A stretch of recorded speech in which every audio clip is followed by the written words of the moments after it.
So here I am sitting in Mountain Shadow Cemetery after a very long day of errands, just sort of recuperating and sitting in the nice cool breeze. Had to have my windows cracked all the way down all day because the car repairman I took it to refuses to wear a mask, does not believe in masks. Neither do any of the people that he worked with and most of his customers. Um, because he was doing the whole deal for me last minute and he's the only place in town that's licensed to do it, I didn't really have much choice in speaking up or not. I feel bad about maybe reporting him to the Department of Health, but I think I'd feel worse if somebody got sick because of that.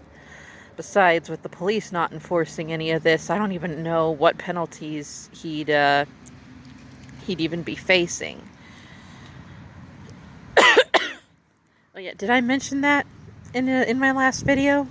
Yeah, the sheriff of Tuolumne County, head of the majority of our police force, has said that he is not going to enforce any safety protocols surrounding the coronavirus.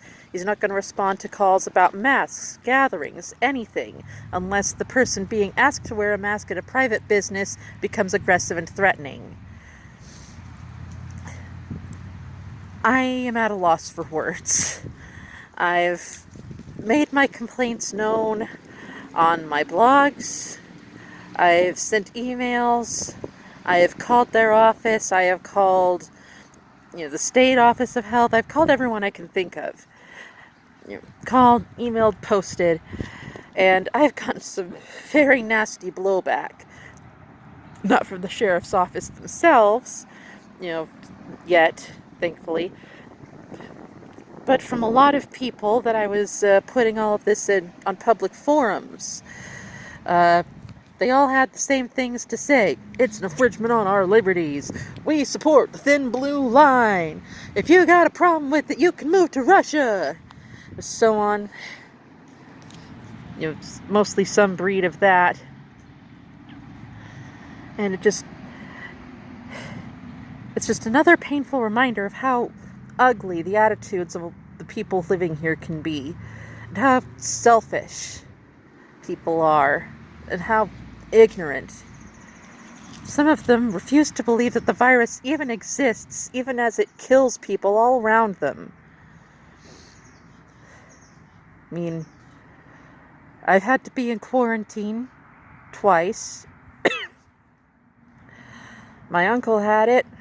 My stepmom, the nurse, don't get along with her, but she's a frontline worker, so kudos to her. She treats it. It's real. It's out there. I can't believe I'm even having to say this. I made contact with someone who was recently elected to the Board of Supervisors. He's not in office yet, but I had some suggestions. He was saying that he's not ready to talk to the sheriff about it yet because, again, he's not yet in office and he doesn't want to damage that relationship before he even sets foot in the door. And I can't blame him. The Board of Supervisors, right, I haven't called them yet. I might as well. I have another hour to kill sitting here in the cemetery until I can get over to the radio station and see about clearing up some technical difficulties. It looks like I'm going to be continuing the program after all. For a while I was really thinking about giving it all up because I was so guilty about what happened at that Halloween party. But, I talked to the station manager. I asked what she thought about it. And she said pretty much what everyone else has been saying. You're being too hard on yourself. You let it go. Just make a public apology on your next episode and leave it at that.